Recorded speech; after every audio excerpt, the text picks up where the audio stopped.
That was Shake the Dust by Bluefish here on 89.5 FM KCFV The Wave, diverse music for your diverse mind.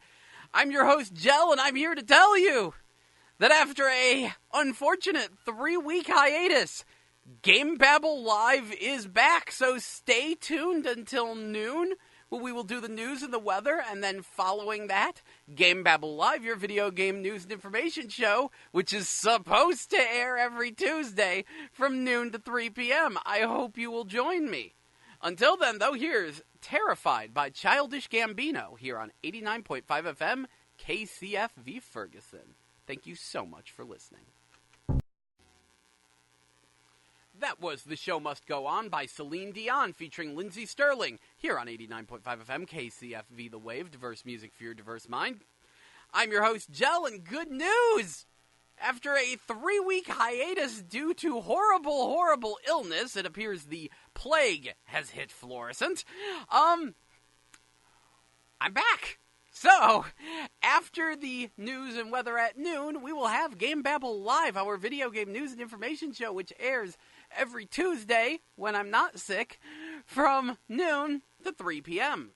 But it's been advised that I expand my horizon and talk about some other subjects outside of the show.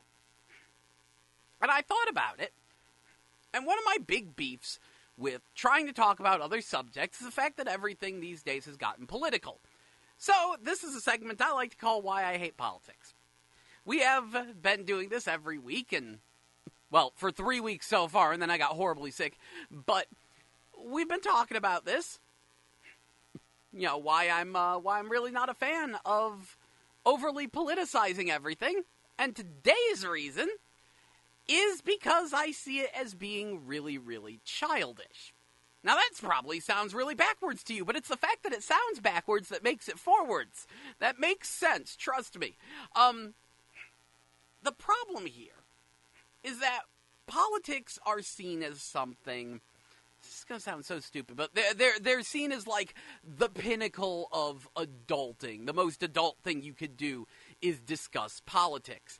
And as such, I have seen an embarrassing number of writers, bloggers, and journalists begin shoehorning politics into their writing, even when they're writing about things that really don't need politics. Like, if you ask me, movies and video games, yes, they can be political, but there's this line between discussing the politics of something and shoehorning it in there. And some people just try too hard, and honestly, to me, it makes them look childish. Because, children are the ones that try too hard to pretend to be adults. And that's what it comes off as. It comes off as someone peacocking around and strutting about the place, trying to act as though they're so insightful and intelligent because they noticed some slightly political message in a thing. And they just go, woo, look at me, I'm smart, I'm talking the politics. And it just becomes an embarrassment, an unnecessary and divisive embarrassment.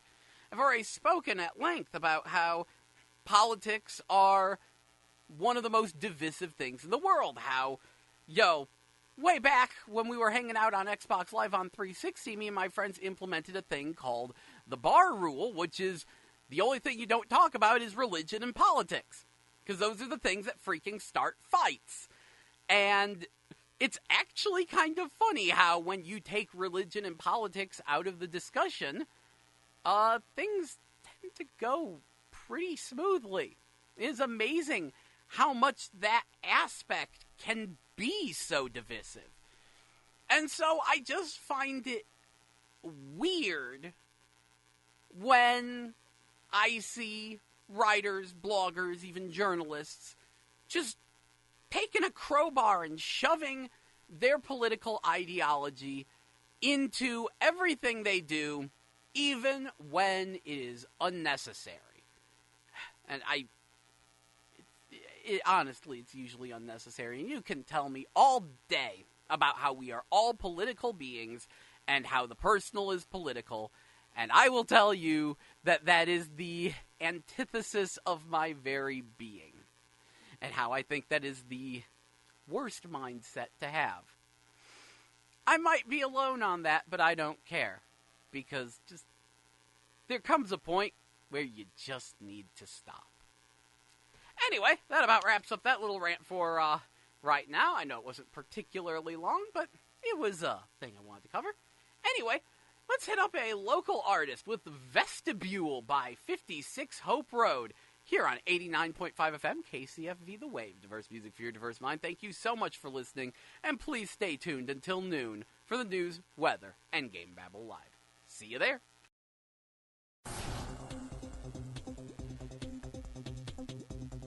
Currently, it is 46 degrees here on the campus of Florissant Valley Community College. I'm Jell with your noon news update. In local news, the House panel investigating Governor Eric Greitens will hold its first hearing today. The meeting of the 7-member committee is expected to be open to the public, but discussions that could determine if Greitens is impeached and removed from office could be closed until the committee finishes its work within the allotted 40 days.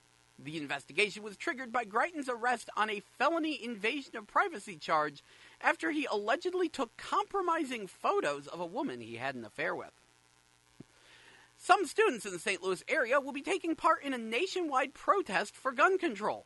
An organization called Women's March Youth Empower is calling on students, teachers, and parents in St. Louis to participate in the National School Walkout demonstration set for March 14th. The demonstration is intended to honor the 17 victims killed during the mass shooting at a high school in Parkland, Florida last month. Students will walk out of school at 10 a.m. and have a 17-minute moment of silence for the victims. 2 15-year-old suspects are in custody in connection to a shooting and a robbery. St. Louis police say an attempted robbery happened Friday morning in the 3900 block of Lexington Avenue. A 16-year-old victim was shot and critically injured during the incident. A second victim was robbed but not hurt. Police are continuing the investigation. Moving on to national news. President Trump is responding to the news that North Korea could be open to denuclearization. Today, officials from the South Korea, that's really what it says? Okay.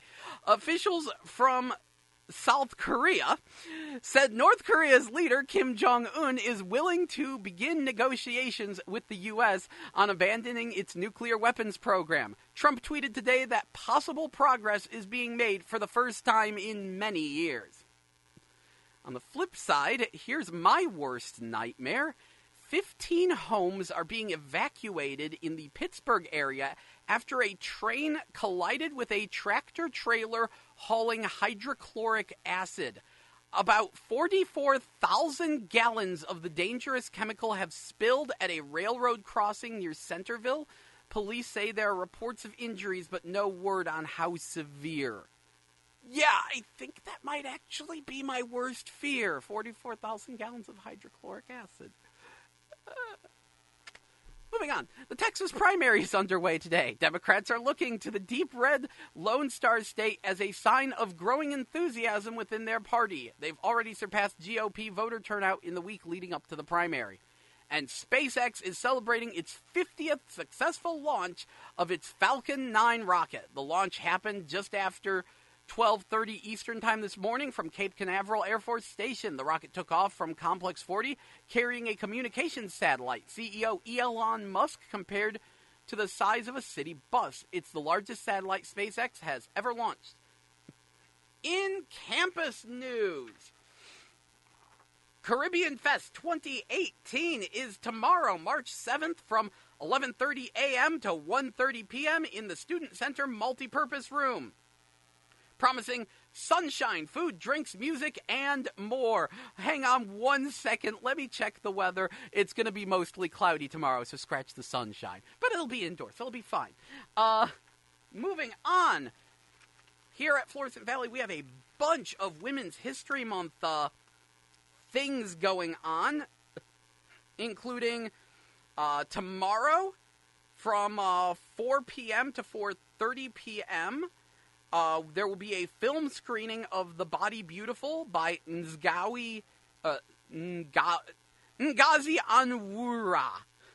Ugh, that's a hard one. In the Arts and Humanities building, hosted by Professor Eric Schultes. And then day after tomorrow, March 8th, from at breakfast, 8:45 to 9:30 a.m., with a presentation from 9:30 to 11:30 a.m., there will be a keynote presentation by Dr. Christy Griffin, founder and president of the Ethics Project.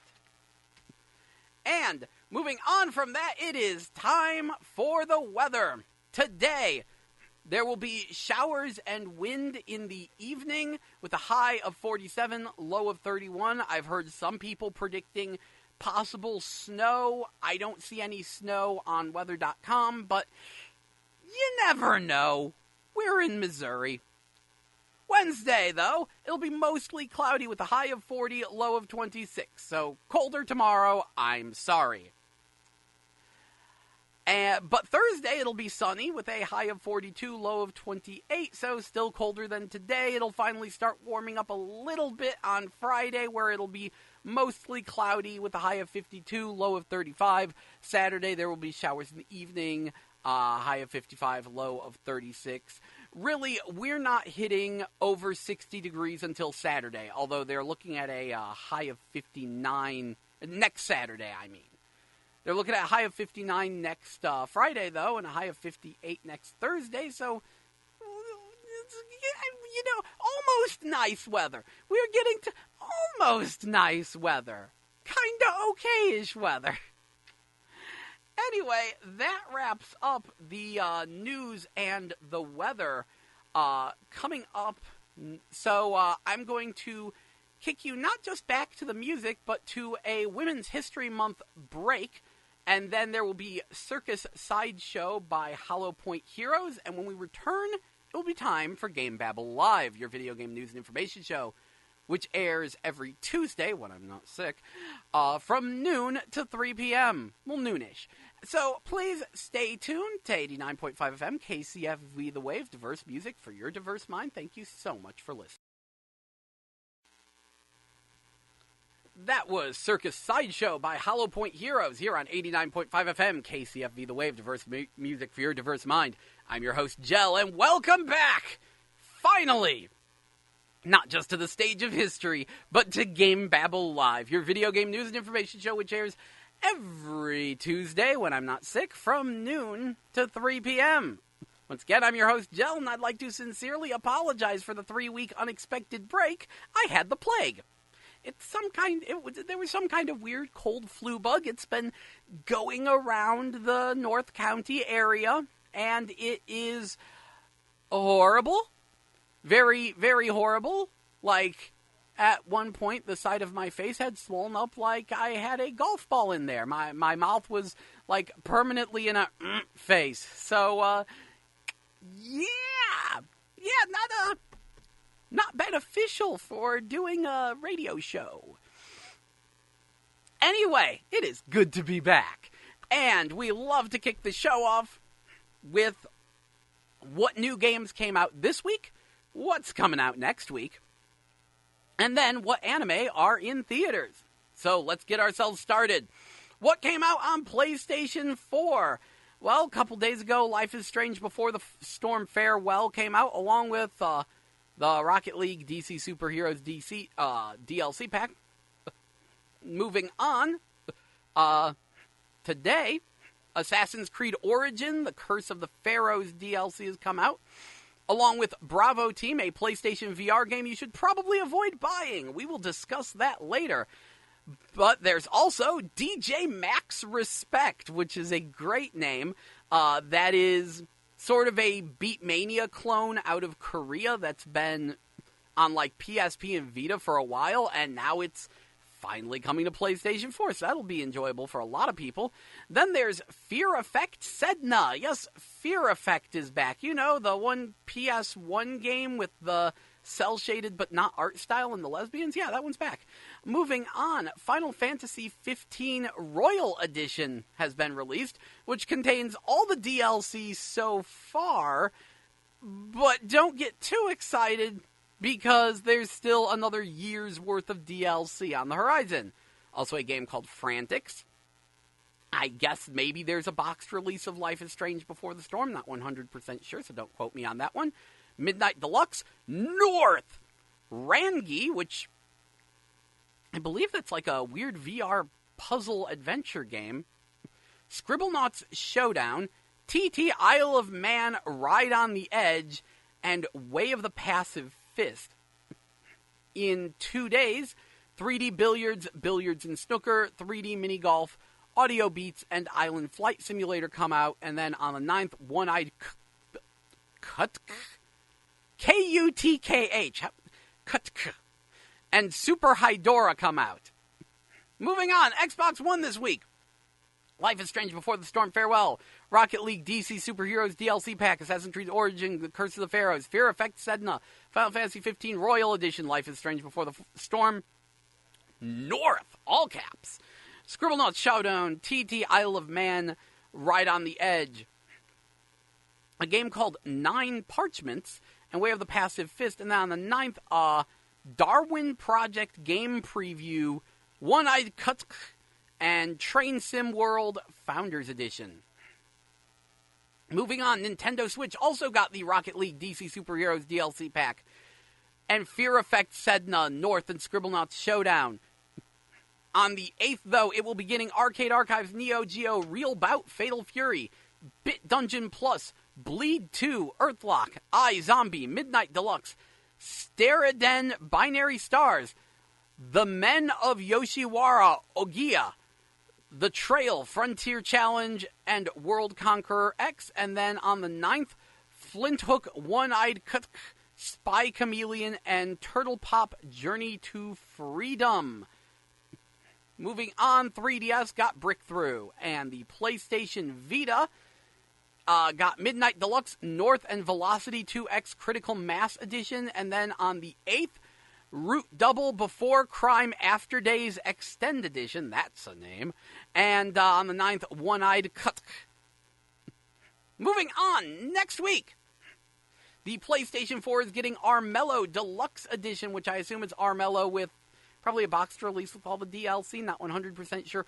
Armello is a very interesting digital board game type of game. Also, Beast Quest Limited Edition, Devil May Cry HD Collection, which I swear came out.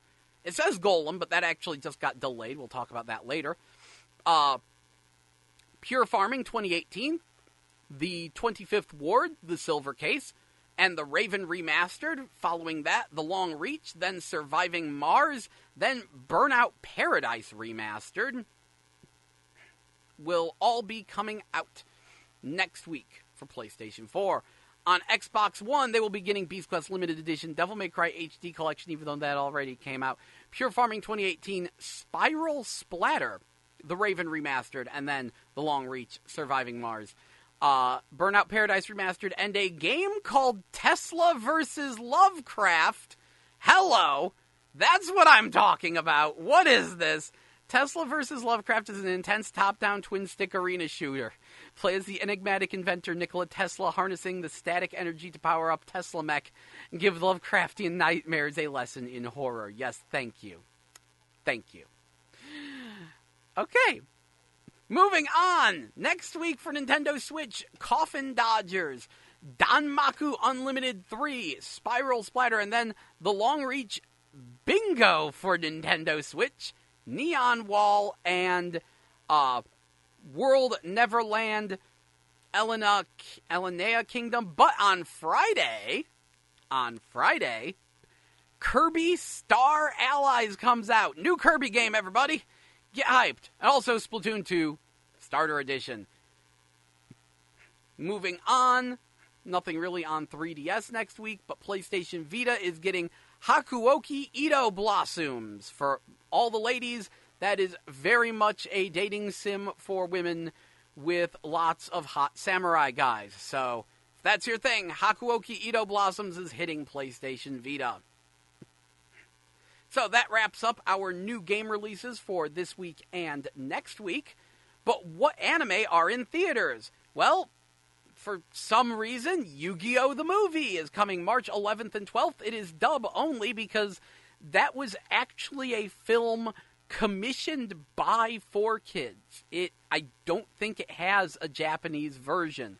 So it's that movie. It's not the more recent one, the Dark Dimension Duel thing. No, this is the old Yu-Gi-Oh! The movie, now like digitally remastered. It'll be in theaters March 11th and 12th, dub only. And on March 14th, Free Take Your Marks, which is, I guess, a movie based on Free, which is an anime about a guy's swim club. So if you're thinking of picking up Hakuoki, also look out for Free Take Your Marks. And that, my good friends, sums up our new game releases for this week and next week and the anime in theaters. I am going to take a quick break. And then when we come back, oh buddy, do we have things to discuss. From an absolute deluge of surprisingly well-reviewed PlayStation VR games that comes to a screeching halt today thanks to Bravo Team, which is looking to be a massive screw-up, to the complete and utter snubbing of Marvel vs. Capcom Infinite, new DLC characters for Dragon Ball FighterZ on the horizon, and many, many more. Please stay tuned to GameBabble Live, your video game news and information show, which airs every Tuesday from noon to 3 p.m. Until then, though, here's Beauty's Pain by The Gift here on 89.5 FM KCFV The Wave. Diverse music for your diverse mind. Thank you so much for listening. That was Am All About Money by King Louie here on 89.5 FM KCFV The Wave. Diverse music for your diverse mind. I'm your host, Jell, and welcome back to GameBabble Live, your video game news and information show, which airs every Tuesday from noon to 3 p.m. when I'm not down with the plague. Sorry about that 3-week break there, but it's good to be back. And also, sorry about that slightly longer than intended musical break. Anyway, let's get on with the news, starting with the most surprising news. ARMS is getting an update tomorrow. Why is this surprising? Because Nintendo said that version 5.0 was the last update, that they were done. But, I mean, we all figured balance patches might happen, but this is very mysterious. They have not said what's going to be in the update other than their experiments were a success, quote unquote. So, there might be some new content. Maybe it'll just be a new weapon or something? Or maybe like an evil version of an existing character? That's what I'm thinking. Meanwhile, apparently, from March 10th to 24th, Bloodborne is going to be a free PlayStation Plus game. So fans are organizing the Return to Yharnam event, encouraging veterans to create a new character and play through the game again, playing as much co-op and PvP as possible, pretty much to welcome in the new players. On the flip side, sources close to From Software are saying that they are done with Souls. Like, entirely. No new Souls games in development. No new Souls likes. From Software is done. They are taking a break, to which I can say, thank friggin' goodness. See, I happen to be a From Software fan from before the Souls series, and I'm personally not a big fan of the Souls games. I understand, a lot of people really like them. It's sort of turned into a genre, and I think that's why they're taking a break. Because From Software has made nothing but Souls games for the past couple years, to the point where their name is synonymous with Souls, where people are saying stupid things like, there was From Software before Souls and From Software after Souls. They're completely different companies. And people saying, what's your favorite From Software boss in reference to Souls games? And saying, From Software is known for their challenging difficulty. No, the Souls series is known for its challenging difficulty. From Software should be known for their adventurous gameplay and willingness to take risks with games like Lost Kingdom and Armored Core and Ninja Blade. I really liked Ninja Blade and Otogi and many, many more. And they weren't all hits. But some of them were. I mean, shoot, if From Software was known for anything before Souls, it was Giant Robots. Because of their work on the Armored Core series, they were the go-to company if you wanted a quality Giant Robot game. When Capcom was like, we need a new Steel Battalion, but we don't really want to make a new Steel Battalion for Kinect, they farmed it out to From Software. The game was terrible, but that's more the Kinect's fault than anything else. And when they were like, hey, we want to make Super Robot Wars into an action game, you farm it out to From Software. From Software was the giant robot company. And honestly, I'm kind of miffed at Souls fans because they keep doing stupid things. Because, this report comes out that no new Souls games, nothing with the medieval Dark Toes in development. So they're like, okay, so it'll be Souls in space, right? And I've seen people be like, okay, we're going to play an old From Software game. We're going to play Armored Core. It's going to be like Dark Souls with giant robots. It's nothing like Dark Souls. From Software is more than Souls. Honestly, I think them taking a break from the Souls series is a good idea because everyone else is jumping on the bandwagon. There's so many other Souls games that are coming out, and some of them are really good, namely Neo. I think that when From Software played Neo, they said, okay, we're done. Because Neo is a Souls game with really, really good and deep and fast and way more responsive combat. And I think From Software knows if they made a Dark Souls 4 or a Bloodborne 2, it'll come out and it'll be outclassed by Neo or possibly Code Vein. There's a chance of that happening. And, what happens when they make a Souls game that gets drastically outclassed by the copycats? It'll be like, oh, From Software has lost their touch. They're no longer good at making Souls games, and it's going to make them look bad. But they're sick of making Souls games. They want to change gears. So, by saying we're taking a break from Souls, gives them not only some breathing room, but a bunch of people now respect From Software. So they have a chance. It's probably one chance to put out something that isn't Souls, but people will buy it because it'll be from the makers of Dark Souls. They'll be like, From Software makes good games. I'll give this a chance. And they have a chance for one of their more creative, interesting, and different games to invent something new and fresh. It's, in a way, From Software made Souls games before they were cool. Now that everyone's doing it, From Software, I can't blame From Software for not wanting to, especially because, I think they might have actually spent 10 years making Souls games. I need to see. You know what? Let's just Google that right now. When did Demon's Souls come out? Because that's when it started, and they didn't stop. 2009. So 9 years. 9 years of Souls. It's time to stop. So I completely understand their decision to stop making Souls-like games, at least for the moment. A kind of lengthy moment, because they have 3 or 4 games in development, so it's going to be a few years before they decide to get back on board that bandwagon. And I really can't blame them. Moving on, though. So, Evolution 2018, the big fighting game tournament, has announced what games will be there.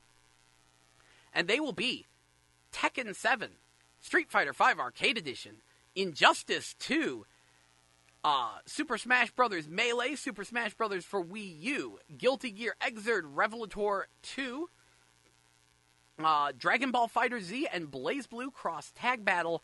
No Marvel vs. Capcom Infinite. This is striking on 2 counts. Number 1, EVO has generally been a very Capcom-centric event. Capcom has 1 game this year. Arc Systems Works has 3. Nintendo has 2. It is the big fighting game tournament, and for them to not even feature Marvel vs. Capcom Infinite is striking. But what's more, BlazBlue Cross Tag Battle breaks all the rules. Because it has been said, games like Street Fighter V were rushed to market so that way they could meet the EVO deadline, and so they launched without a story mode and with practically no single player, and honestly, fighting game fans were looking down on these games because a lot of people were calling it evolution syndrome, where a game gets rushed to market so it can hit the tournament circuit and is released unfinished and then patched up later. BlazBlue Cross Tag Battle, though, will be coming out mere weeks before EVO, which is supposed to be too early. But I guess Arc Systems Works is really sponsoring EVO, and they really wanted to snub Marvel vs. Capcom Infinite. So this also means we have 2 tag fighters. Excuse me. We have 2 tag fighters at EVO, and neither of them are Marvel vs. Capcom Infinite.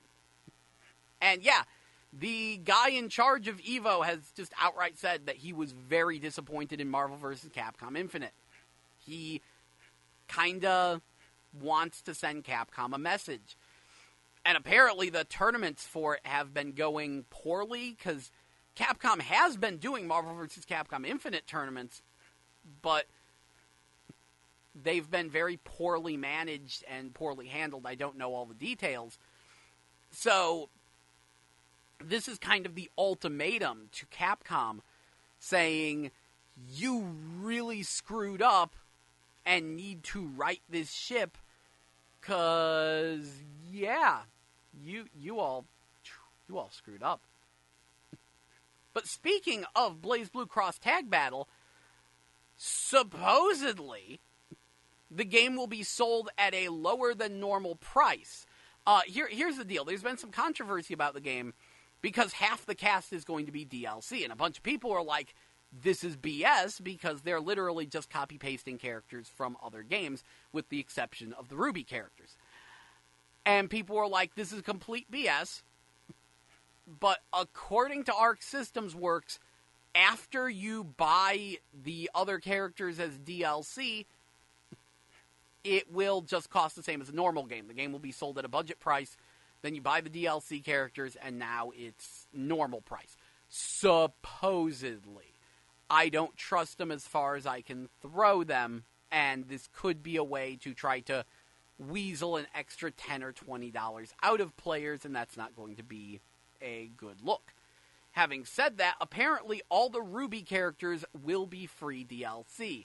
This is important because a lot of people were very pissed about that, because they're like, because the game is only going to have 2 Ruby characters at launch, and that's like, what, so we have to pay to get the other half of the 4-character cast? No. They will be DLC.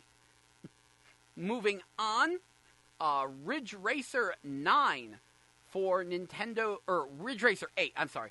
Ridge Racer 8 could be coming as a Nintendo Switch exclusive, which is quite striking. We haven't seen a new Ridge Racer in a while.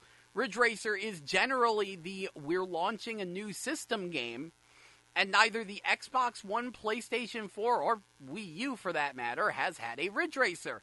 The last new Ridge Racer was on the 3DS, so it could be interesting if that comes back. Also, there is talk of the Crash N-Sane trilogy, the remake of Crash Bandicoots 1, 2, and 3, coming to PC and Switch. Remember, Sony does not own Crash Bandicoot. I believe Activision does right now. So, I think they had some timed exclusivity with Sony, but now it could be coming to other systems. And let's see, one more thing. Capcom Vancouver has laid off a ton of staff, including most of the Dead Rising staff. Or rather, the Dead Rising, I believe it was 4 staff, which wasn't very well received, and that was like the only game they'd really done. So I'm just going to say, I guess Capcom Vancouver was a mistake. So there went that. Anyway, time for another break here on 89.5 FM KCFV The Wave, diverse music for your diverse mind. Coming up next is It Ain't My Fault by Kimmy K here on 89.5 FM. And please stay tuned for more GameBabble Live, and thank you for listening. That was Ric Flair Drip by Offset and Metro Boomin here on 89.5 FM KCFV The Wave, diverse music for your diverse mind. I'm your host, Jell, and welcome back to GameBabble Live, your video game news and information show, which airs every Tuesday from noon to 3 p.m. Earlier, we had discussed some of the video game news that is out there, and mostly catching up because I've been out for 3 weeks. And now, speaking of 3 weeks, it's time to talk about the very interesting PlayStation VR situation. Because, of course, there was a lot of hype for virtual reality before it came out. And then it came out, and it hit like a wet fart. It almost immediately people were regretting their purchases because they spent a ridiculous amount of money and time and effort setting up a space for a Vive, and early on, the Vive had very, very, very few games to play on it because VR was new, and no one really made any VR games, and a lot of the big companies were wary about it. So by the time the PlayStation VR hit, many people thought VR was already done. But it hit, and it had a few good titles. You know, people were excited for Resident Evil 7. Until Dawn, Rush of Blood got a lot of hype. People were, and the Batman game in VR, Arkham VR, was very well received, but after that, people didn't really talk about it. And indeed, there weren't too many games post-launch window that were released boxed. And this is one of the funny things. People always talk about switching to a digital storefront and how games are going to be digital in the future. And yet, the PlayStation VR's success, to a lot of people, seems to be measured based on boxed games. Because they go into a GameStop, and they don't see that many games that say, excuse me, that say VR required. That say, that it's VR compatible, or anything like that. So they thought VR was done. What they didn't know was that pretty much every week there has been a new PlayStation VR game being released on the PlayStation Store, which has a dedicated PlayStation VR section. See, the thing is, there aren't enough VR headsets out there to entice big companies to make VR games. It's a losing prospect. Apparently, PlayStation VR has sold 2 million units worldwide. That's very, very good for a peripheral. But AAA games need to sell a minimum of 3 million and want to sell 5 million. And you can't do that if you require a headset. On top of the fact that because it is required to run at 60 FPS even on a regular PS4, that means that you might need to make some graphical cutbacks, accommodations, or at the very least a lot of hefty optimization that a lot of companies don't want to do. So, most of VR has been supported by indie devs, independent developers making VR games because they love the VR experience. And they don't have the money to do boxed releases. And often they're much, much smaller games, way below full price. So that's what's been going on with VR. Still, nothing really that's been turning heads. Until the release of Skyrim VR, which Sony did some massive advertisements for, and everyone turned their head and went, wait, VR's still a thing? And people are liking this Skyrim VR. Skyrim VR caused a huge, coupled with a massive price drop and some bundles, Skyrim VR caused a huge surge in PlayStation VR sales for the holiday season. And that was great. More people were getting into PlayStation VR. Only problem was immediately following that was a crappy January. Pretty much no good VR games came out in January. What little there was a disappointment, like The Inpatient, which was a sequel to, or a prequel to Until Dawn, played in VR, but just wound up being a massive disappointment and really, really awkward because your arms are too long and floppy. So, The Inpatient went over poorly, and that was like the first boxed VR release of the new year. That went over poorly. January, things were looking not so hot. And then February happens. And those 3 weeks where I was sick, yeah, those 3 weeks, we wound up getting VR hit after VR hit after VR hit. That week I was out, 5 VR games were released that day. Let me see, I wrote them all down here somewhere. Whatever, the point was, 5 VR games came out, and Sprint Vector wound up really turning heads. And started receiving some 9 out of 10s, and people were like, finally a real VR game. It had 8 different playable characters, 12 tracks, and it's really unique. It was based on some experiments in trying to prevent motion sickness in VR, and they found that people didn't mind movement in VR when they're like climbing a rock wall, if there was some kind of physical action associated with it. So they experimented with that and came up with this weird Mario Kart Jet Set Radio Sonic the Hedgehog hybrid where you race on roller skates through these like platformer stages. They can be played offline or online. And yeah, it uses a sort of Sonic style level design where there's 3 different tiers to the stages. You know, there's an easy path, and then there's a faster path that requires more platforming skill, and then a really hard path that requires some very precise skills. And yeah, it has a weird control scheme where you swing your arms and hold down the button to move forward, but I tried it out, and it actually feels, like, weirdly good. Jumping's a little awkward, because it's not just, they tell you hold the button and swing down to jump. No.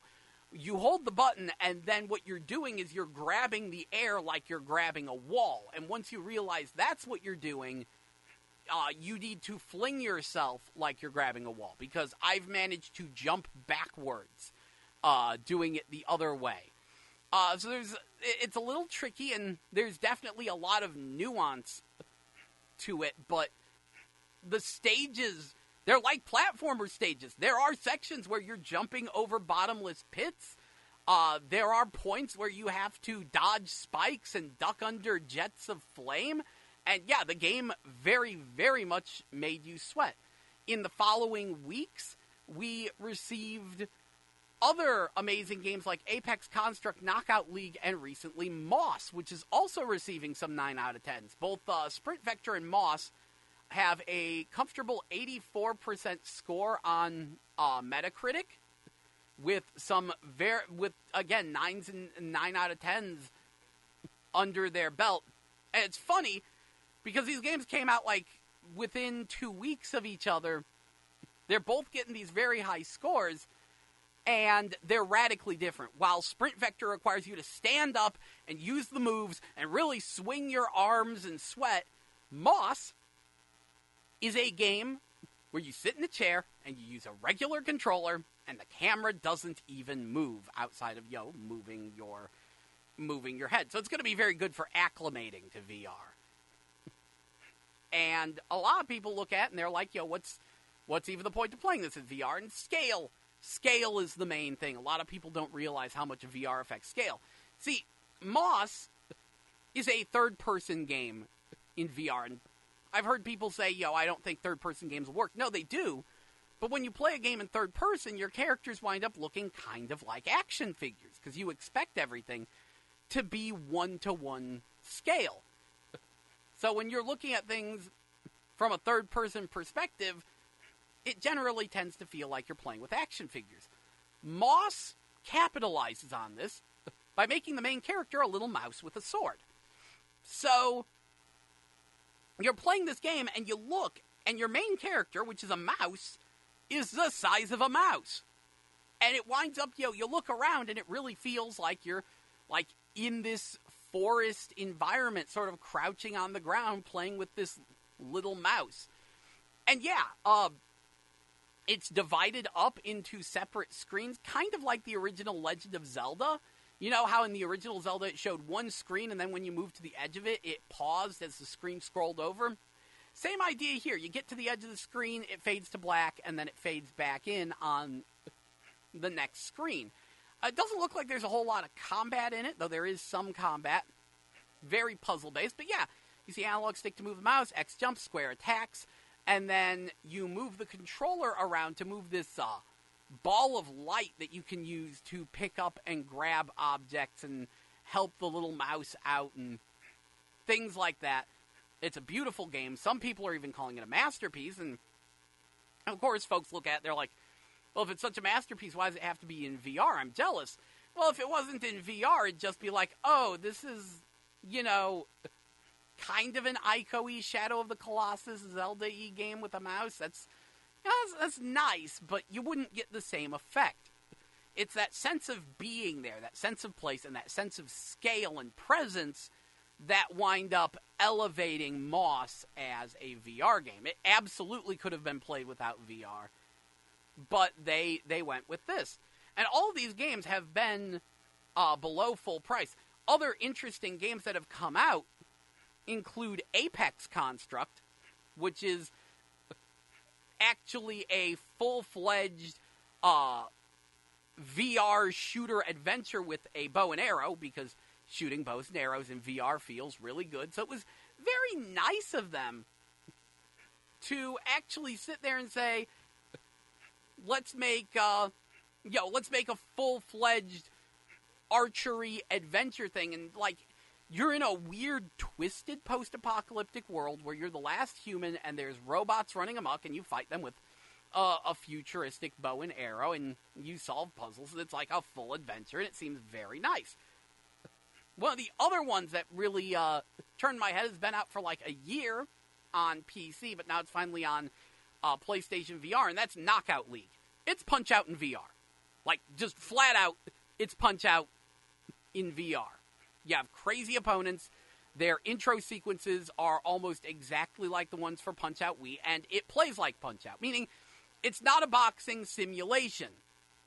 You know, you're not, like, ducking and weaving and trying to get your punches in there and how you punch mattering all that much. No, it's mostly you wait for your opponent's big crazy tell for their crazy special attack, you duck out of the way, and then you counter punch, and you have like a limited point in time where you can just hit them with a flurry of punches. It plays like Punch-Out, but in VR, where you stand up and you physically throw the punches with one-to-one motion tracking. Very nice. Very solid game. And there have been other games that have come out that are, you know, a little bit less impressive, you know, CubeWorks and stuff. And it seemed like this train was going for a while, and then Bravo Team brings it to a screeching halt. Here's the funny thing. All of those games I mentioned, all of these games are download only. The first one of these to get a boxed release is Bravo Team. Not just a boxed release, they are selling a pack with the AIM controller, which is a big, expensive gun controller with all the face buttons of, you know, all the buttons of a regular controller, both analog sticks, all the face buttons, everything, attached to it for first-person shooter play. It was originally released for a game called Farpoint. That was very nice. It's still kind of hard to find the Farpoint bundles with the gun. But now, they release Bravo Team, second game to be packaged with this, and it is getting utterly slammed by everyone who looks at it. Bravo Team, weirdly, is made by Supermassive Games, the same people who made the brilliant Until Dawn Rush of Blood, and the recently released and very disappointing The Inpatient. Clearly, Supermassive Games have stretched themselves thin, as Bravo Team, which is more expensive than all these good games, is a massive disappointment. See, first of all, even though you have both analog sticks that would allow for smooth movement, Bravo Team does not have smooth movement. Instead, it seems like it's supposed to be like a co-op first-person shooter almost, but it's not. It's kind of a rail shooter, kind of a Time Crisis style game, and that would be fine. I love Time Crisis style games. Mortal Blitz is one of my favorite PlayStation VR games. That's literally Time Crisis in VR. But it's like you're packaging it with the aim controller, where the entire point is you have the two analog sticks, and you're not using the analog sticks at all. You basically move from cover point to cover point by pointing at the cover point and hitting your move button. But this is where things get stupid, and I mean really stupid. Instead of teleporting there, like in Mortal Blitz, or moving there with any sort of smoothness, this is the stupidest thing. When you move to a new cover point, it switches to a third-person camera, and you watch your character that you were previously in first person with walk to the next cover point, probably taking fire and not even reacting to it, and then you suddenly snap back to their head. So the result is when you move in Bravo Team, the eyeballs fall out of the soldier's face, the zombie of the soldier moves to a new cover point, and then the eyeballs teleport back into their head. That's the effect. Now, this would, as it is, be stupid but tolerable if it was handled decently, but it's not. Oftentimes, you'll find yourself staring at poorly textured walls, and the amount of clipping is terrible, and clipping in VR feels really weird, because, you're literally seeing things in 3D in full scale, and it looks like just a piece of the world is just cutting through your eye. It's really, really awkward. And it's just, what? And the enemies, they don't give you nearly enough of them. They're too far away. Your guns feel piddly and inaccurate, and bugs sometimes cause them not to shoot. It doesn't look particularly good. Speaking personally, I'm not a big fan of Eurogamer, but they gave out a 7-point list of why you shouldn't buy Bravo Team. Number 1, the scale of your character is completely off. 2, limited range of movement with jarring immersion breaking movement transitions, which was what we were talking about. 3, aim implementation is poor, gun position is odd, controller lags, aiming using scopes and sights is too unwieldy. The arsenal is bad, only 4 firearms lacking punch, bugs mean sometimes they won't fire. 5, infinitely spawning enemies with poor repetitive AI glitching through solid objects. 6, bland low-budget level design, which I will definitely agree with. See, I was thinking of picking this game up because I love Mortal Blitz, and I was like, I could go for another Time Crisis game, even though I'm not a big fan of the more realistic visual style of Bravo Team. But then I looked at some footage, and I was like, this looks boring. Like, all the environments are just a hallway with 50 different waist-high walls for you to slowly move between. And it's like, you get to the end of the hallway, you get to the end of the stage, yay. And this is a full, boxed release. And yeah, number 7 is just, it's negative publicity for VR, because people are finally starting to warm up to VR, thanks to Sprint Vector and Moss. And then Bravo Team, the one that gets an actual boxed release, is a joke. And this isn't the first time this has happened, as Radial G and VR Carts, both of which are very disappointing excuse me, and overpriced games. Both of them have received boxed releases months after their initial digital release, and they're a huge disappointment, while the actually good VR games are all download only. It's a very awkward situation. And what's really sad about Bravo Team is there is a game on PSN called Honor and Duty. It's made in Unity. It's super cheap. It is a flagrant, we're trying to make Call of Duty, but this is our first game. Probably recycling Unity assets. It's a complete embarrassment. I've played it, and it spawns me inside of, clipping through buildings. There are these concrete barricades I can just walk through, and then I'll just slam into an invisible wall 3 feet in front of an object. And it's a friggin' embarrassment. But they recently patched in VR support for the aim controller. From the sound of it, the aim controller implementation in what may well be a Unity asset flip is better than the aim implementation in Bravo Team. Yeah, maybe you should feel a little bit ashamed of this. Now, next week, Golem was supposed to finally come out, but that has been delayed, so it looks like we've finally broken the cycle of good VR games, but hey, it was a good 3 weeks. If you're wondering about Golem, it is a game made by ex-Halo developers, ex-Halo and Infamous people.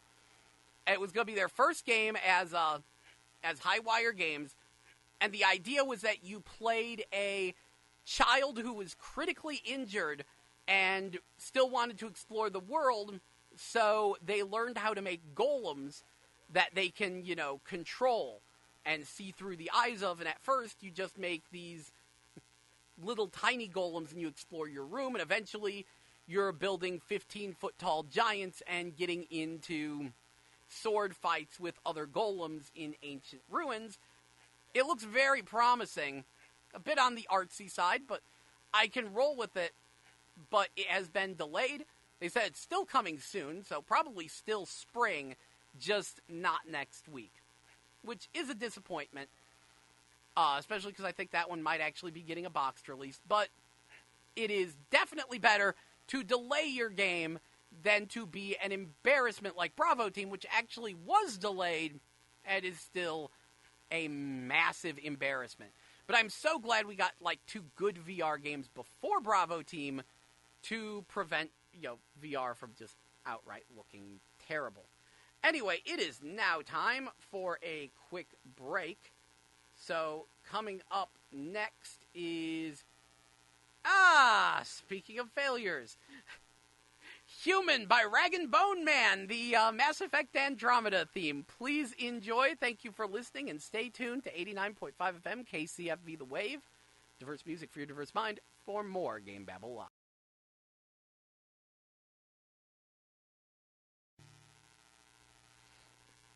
That was Talking to Myself by Linkin Park here on 89.5 FM KCFV The Wave. Diverse music for your diverse mind. I'm your host, Jell, and welcome back to GameBabble Live, your video game news and information show, which airs every Tuesday from noon to 3 p.m. So, breaking news, supposedly the PC port of Ys 8 will be coming out in April. Having said that, I say be wary. Apparently the game ran into massive performance problems because, it was a console game, and they were trying to quick port it to PC, and it went very poorly. There were massive frame rate issues, even though, and slowdown, even though it's not really a technically, that impressive game. It's a Vita game. It was originally on Vita, but they were having a hard time porting the PS4 version to PC, because it was built for consoles. That's what, you can't just snap your fingers and put games on PC, or you wind up with bad ports. Supposedly, they have ironed out all of the kinks, and it should be out in April. Supposedly. A lot of people are like, yeah, I'll believe it when I see it. I cannot blame them for taking this stance. And speaking personally, I would wait for the reviews. And, that reminds me of a thing, but I actually have a whole lot of random weird news to cover. First of all, the Final Fantasy VII Remake redid Cloud's design to more resemble his Final Fantasy VII self. Because in the trailers, they were using the Advent Children version. And Advent Children, Cloud has different hair. So they're like, yeah, no, let's try to give him the actual hairstyle from the game and make him look a little dorkier, because it's kind of supposed to be, and I'm hearing positive things, but they have not actually shown anything to the public. In truly strange news, though, Johnny Turbo is back. What?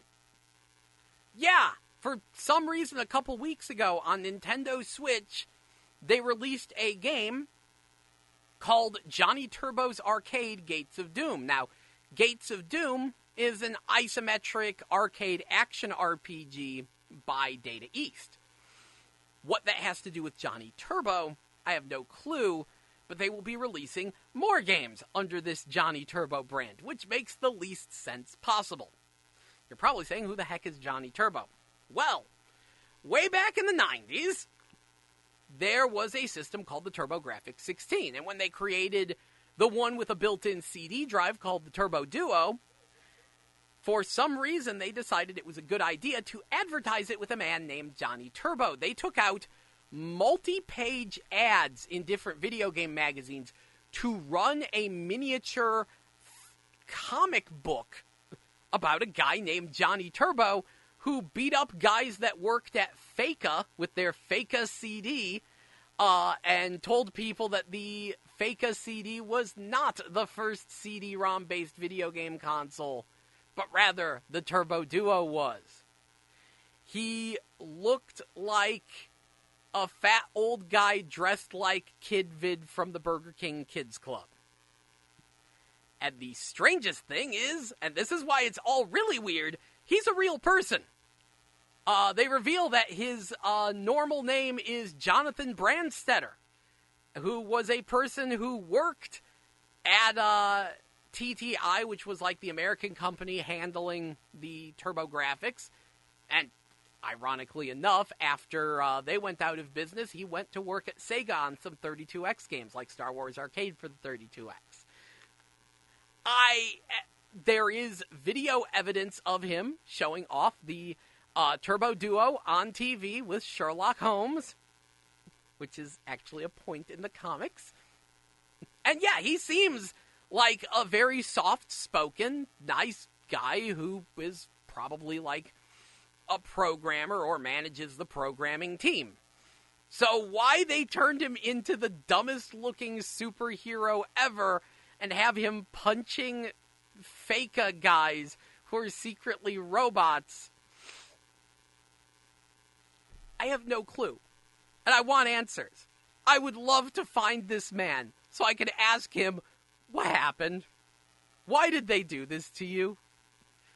But now it's even stranger because he has nothing to do with Data East. Data East didn't even make that many TurboGrafx games. So why would you do a collection of old Data East arcade games and call it Johnny Turbo's Arcade? The only thing this proves is that these games have the arcade feel. But it's what they're doing. It makes no sense. Makes no sense at all. But okay, fine, whatever. Moving on. Secret of Mana 3D Remake came out. It's alright. It had some bugs. Another patch came out for it today that hopefully fixes them. It's for Vita and PlayStation 4. Graphically it's not that impressive. It's in 3D. It plays alright enough, though. It's the kind of remake that I don't feel completely ruins the original, but doesn't replace the original. And I think a lot of people would prefer the sprite art to the 3D models. So the only reason to play it is if you're such a huge Secret of Mana fan that you want to play every version of Secret of Mana. You want to play like anything that's Secret of Mana. If you are, then you'll probably be okay with it because it has, the characters are now voice acted and it has some extra cutscenes and it even has like a fully remixed soundtrack. The voices are both English and Japanese, and you can switch at any time. And the music is both remixed and original. You can switch at any time. So, very good. I will say, adapting Secret of Mana's mechanics to smooth 3D does feel kind of weird. Just because Secret of Mana, it was always a little bit strange. Because, like, when you knocked an enemy down, there was a huge delay between when you hit them and when they get knocked down and when the hit point depletion registers. And they transferred that over faithfully. It's a little odd, but it plays fine. Plays fine, but not that impressive. What's interesting about it, though, is that they boxed release is PS4 only, GameStop only, and was incredibly limited print run. So, good luck finding that. I believe it is officially rare now, because that was literally the point of doing it this way. Basically, it was supposed to be digital only, but GameStop cut a deal with Square Enix because they wanted to jump on board that limited edition train.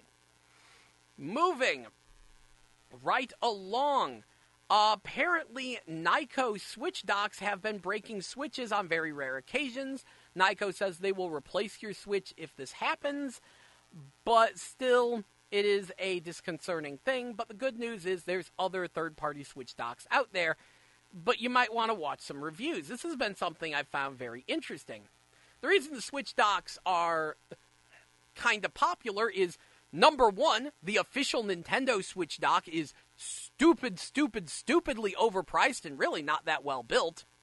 And number two, the way the Switch is set up, they put the charging cable on the bottom in such a way that you cannot charge the system while it is in tabletop mode.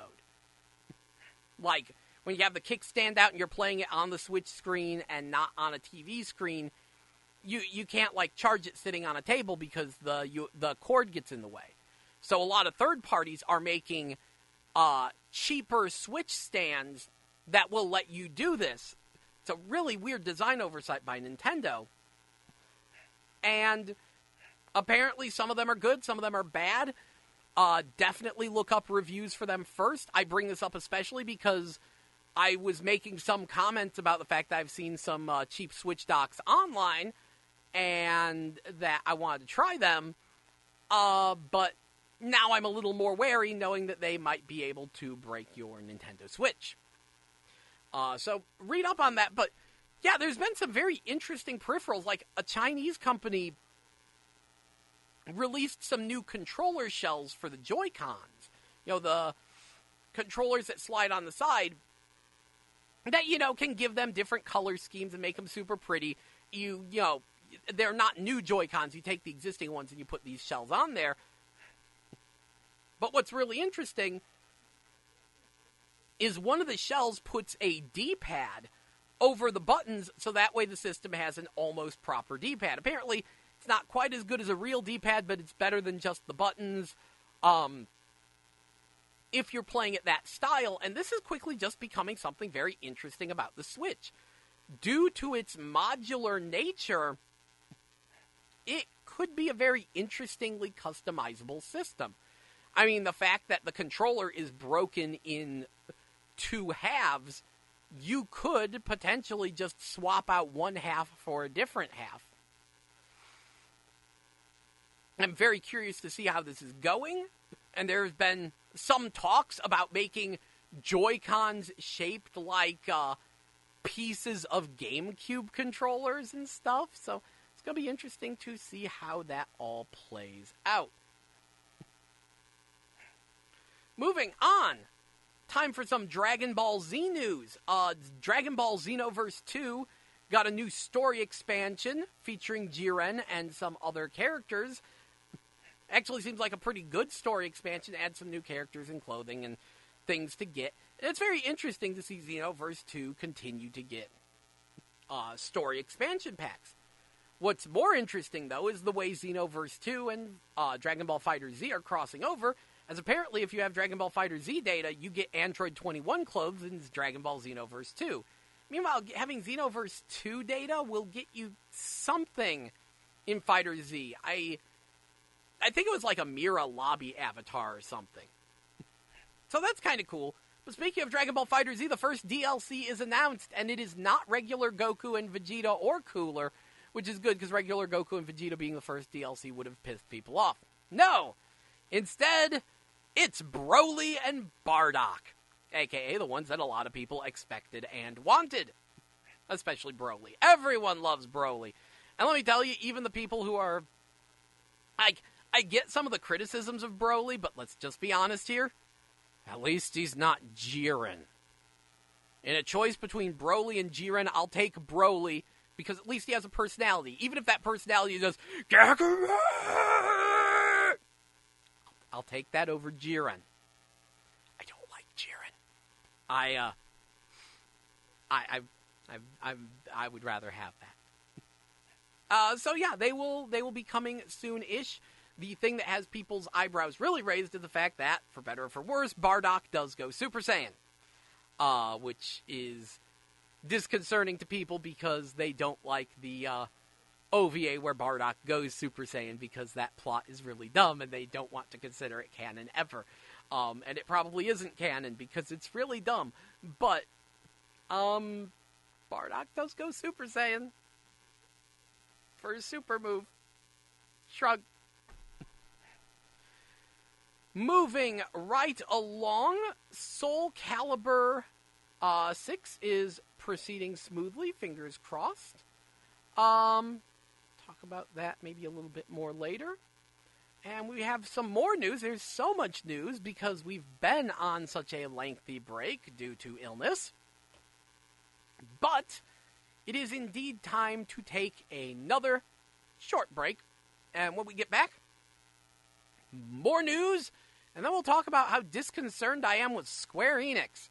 So, stay tuned to 89.5 FM KCFV The Wave, diverse music for your diverse mind. Coming up next is Doing It by Moneybagg Yo, here on 89.5.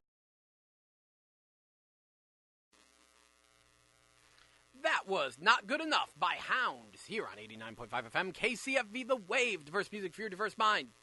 I'm your host, Jell, and welcome back to GameBabble Live, video game news and information show that airs every Tuesday from noon to 3 p.m. So, as I was saying, lots and lots of video game news. So, next up, they have teased a port or remake of Valkyrie Profile, the original, Lenneth. This is very good, because Valkyrie Profile is a preposterously expensive game to get, and it is one of my favorite RPGs of all time. And I really wish people would play it before... Oh, geez, the name of that game just completely fell out of my head. That Valkyrie Profile clone that the makers of Skullgirls are making.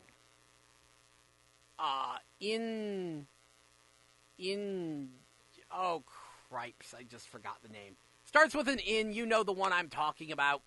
Point is, I'd really like it if people could play the original before they play the knockoff from the Skullgirls team. I mean, it's a very nice game, and I completely understand why they're making it, but still, I'm not a fan of the character designs. I like the Skullgirls character designs, but not the ones for that one. I want to say it's Indivisible? If I'm not, sure. Maybe it is Indivisible. Anyway, that game. Moving right along. Let It Die is apparently getting some kind of Killer 7 crossover. Exactly what's going on with it is, mysterious. Also, Metal Gear Survive happened. Yup. Yeah, Metal Gear Survive is the first Metal Gear game released post-Kojima. It is recycling a bunch of content from Metal Gear Solid 5 to turn it into a zombie survival game.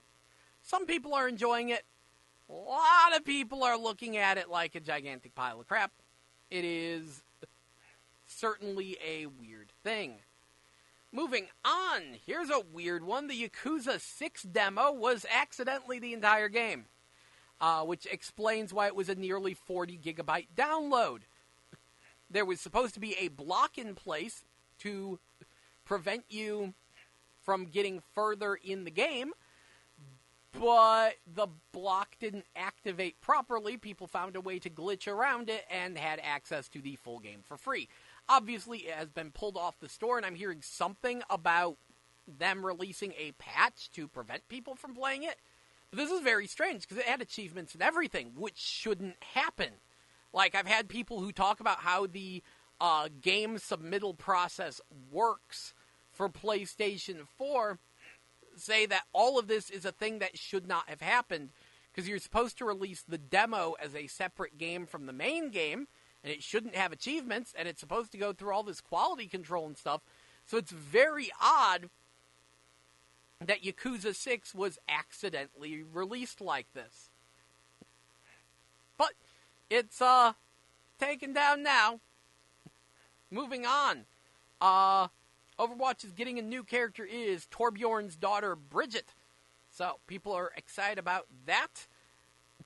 Also, March 8th, Neptune from Hyperdimension Neptunia will be coming to Senran Kagura Peach Beach Splash. Apparently, you get to download her for free if you are on PC and you have both Peach Beach Splash and Hyperdimension Neptunia 4 Goddesses Online both downloaded. You get the DLC for free, but whatever. Very interesting cross-promotion, very interesting DLC.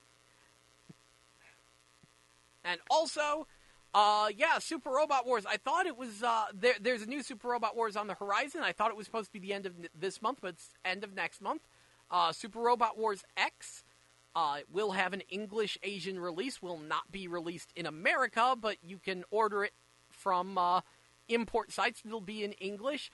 It is going to be a lot more fantasy-themed. So, what's it called? They call it, like, the Mashin Sin series? There we go. Maso Kishin, the Lord of Elemental. And, yeah, it's, let me explain. Super Robot Wars. Big crossover anime strategy game that has been going on for the longest time, featuring giant robots from a variety of different series, most of them owned by Bandai, because Bandai makes the game. That's the idea. That's how it started. And these games, generally, aside from the original generation games, which are all original robots, they can't make it to America due to copyright issues, because different people own the U.S. copyrights for all these different giant robot series.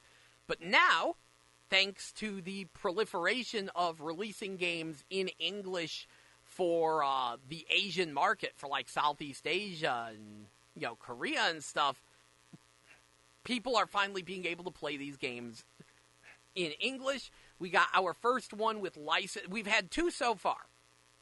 Super Robot Wars OG The Moon Dwellers, which was an OG game, so they could have released it in America, but they didn't. Translation was super rough on that one. But then Super Robot Wars V, first one with licensed mechs in English. Good translation, very nice. And now Super Robot Wars X will be coming out at the end of April. And yeah, it is looking very interesting due to the mechs that are being included. It will take place in more of a fantasy-themed world, and oh geez, it looks like we just got weather.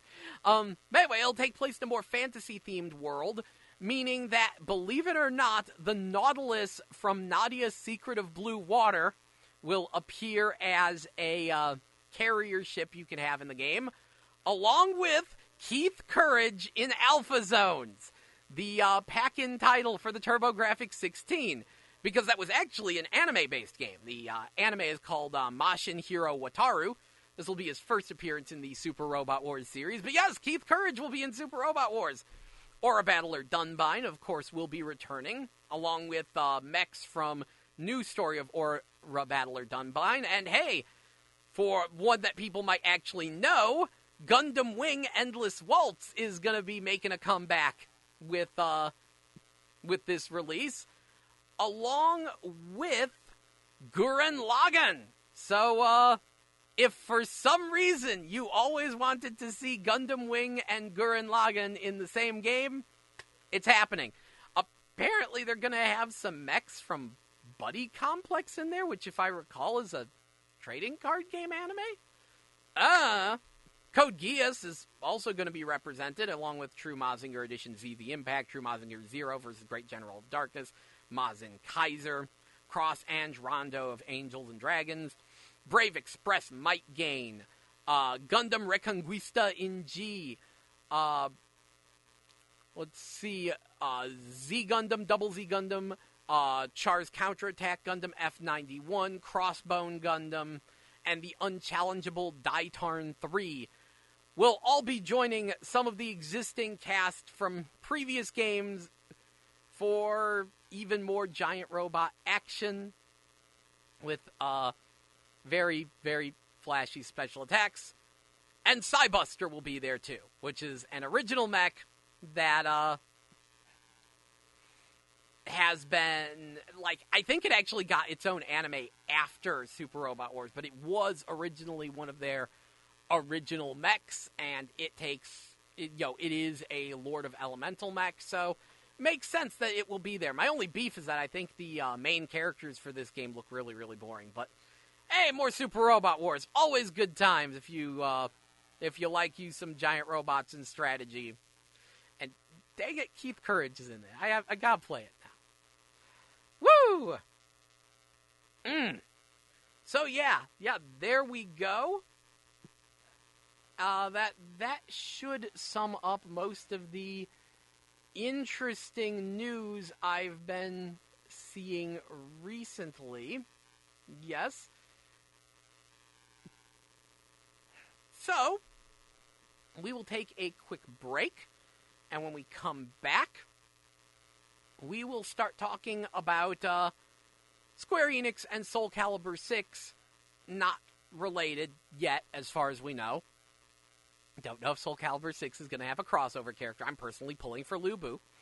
On that note, that does remind me, well, those games that came out, yeah, Dynasty Warriors 9.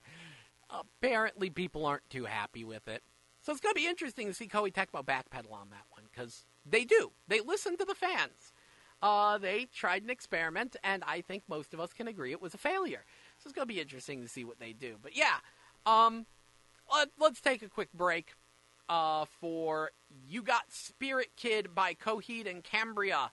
You're on 89.5 FM KCFV The Wave. Stay tuned for more GameBabble Live, and thank you so much for listening.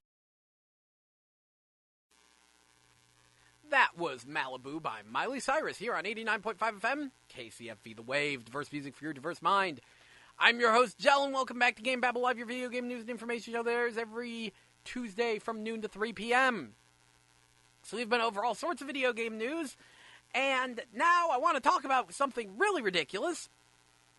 Chrono Trigger has been released on Steam for PC. Yes, widely regarded as the greatest RPG ever made, Chrono Trigger is now available for your computer, and it sucks. Fans are very displeased with the PC release of Chrono Trigger because, big surprise, it is a crappy mobile port. And people are like, why didn't you just take the ROM and throw it in an emulator? And it does have some of the new content from the DS, but apparently it doesn't have the DS translation. And it uses, Arial as the font, and the interface is, ugly, and the sprites are all blurry, and Square Enix has said, we're aware of the problems, we're going to fix them. Problem is, that's what they said about Nier Automata, which apparently has had a very, bit of an issue with its, PC port for, a year, and they still haven't done anything about it. So, yeah, people are not happy with the PC release of Chrono Trigger. And this comes, hot on the heels of a lot of weird things. Because recently, Square Enix released Final Fantasy Dissidia NT. And Final Fantasy Dissidia is a crossover fighting game featuring characters from all the different Final Fantasies. It's usually the hero and the villain from each game all mashed together in this crazy fighting game. And the series has been on PSP for a while, and people have always wanted a console one. So they finally made a new one in Japanese arcades, and it comes to console, and it's a complete mess. Because instead of just making Dissidia, they were like, no, we're going to make it 3-on-3, and you got to break these crystals, and yet at the same time, they're going to take away the super moves, but they're going to add in summon moves, and, but you actually have less attacks than you did in the PC game. If we try to simplify the gameplay, but make it more complex, it just turned into a complete mess. Because now the game pretty much has to be played 3-on-3, and you have to play it online because there's no local multiplayer because it's 3-on-3. You can't do 6-player split screen. Probably couldn't even do 2-player split screen, but yeah. So that means you gotta play online and hope that you find 5 other people with good connections to you, or the match is going to run very poorly, and it's just a mess. Everyone's like, why didn't you just make it 1-on-1? Why didn't you just make Dissidia? So that's really disappointed people. They did mention the Secret of Mana remake, which isn't too bad, but yeah, it's kind of low budget and unimpressive. And in general, it's just been very odd for Square Enix recently. They're really thinking about it. I guess it's not too terribly bad, but, you know, it feels like they haven't been putting out that many big games. But then they put out Nier Automata last year, so it's just, it kind of feels like they haven't really been putting out anything big, and I'm concerned for them. But a lot of that perception, well, it comes from the fact they've been screwing up a lot. You know, Secret of Mana, hey, it's a okay-ish remake, but it's not great. Chrono Trigger, oh, we screwed up yet another mobile port. Things like that. It makes you wonder if Square Enix knows what they're doing. It makes you a little concerned, because, of course, their biggest titles, Kingdom Hearts 3 and the Final Fantasy VII Remake, are stuck in some kind of crazy development limbo. Kingdom Hearts 3 should be coming soon-ish enough, maybe within the next, year or two, hopefully. We've seen so much gameplay footage of it that we're pretty sure that it's a real game. But we really haven't seen any footage of the Final Fantasy VII Remake yet, which is going to be episodic, and oh boy. Also, Dragon Quest XI was last year, but that was Japan only. They're looking at bringing it to the States, but its current status is a little unknown. But while all of this is going on, Final Fantasy 15 is getting a PC port finally. That does let you enhance the graphics massively, but unfortunately it comes with de novo, so that's a shame. De novo being a form of copy protection that has been found to be kind of dangerous by some people. And, people don't like de novo. And along with the PC release comes the release of the Royal Edition, which comes with all the DLC so far. We still have another year's worth of DLC, and because of that, we had a very funny incident where the guy in charge of Final Fantasy 15 asked on Twitter, hey, what kind of ending do you guys want? Do you want a happy ending or a super bad ending? Didn't Final Fantasy 15 come out 2 years ago or more? What do you mean, what ending do we want? You want to admit your game is unfinished or what? And you're releasing this, it has all the DLC pack before it has all the DLC. What? Excuse me, what even is this? What is this? Excuse me. What is this nonsense? And thankfully, it looks like Happy Ending is winning out. Because I'm sorry, you don't go with a super bad ending unless you have freaking vision. Because when you play a big, lengthy RPG, you get kind of attached to the characters, even if they are garbage characters. Even if you don't like them, you get a little attached to them. And if at the end of the game it's just rocks fall, everyone dies, which Square Enix has done before, people come away either feeling angry or at the very least dissatisfied. You have to build up to a bad ending. You gotta pay it off right. You gotta have something that makes players say, wow, that went poorly, but it was interesting and enlightening and leaves me with a strange melancholy feeling. You gotta have a level of vision to pull that off. And if you're honestly asking fans what kind of ending they want, you don't have the necessary vision. Now, admitted, I shouldn't spoil it. Because I do know a little bit about Final Fantasy 15's current ending, but still. So I don't know what the heck is going on with Square Enix. It's just one of those things that I really started contemplating. with the Chrono Trigger and the Dissidia disappointments, but Secret of Mana remake's all right. But not really up to what I would expect out of Square Enix. I don't know. Personally, I have my fingers crossed that maybe Saga Scarlet Grace might get a Switch version. That'd be nice. Because that's kind of the thing.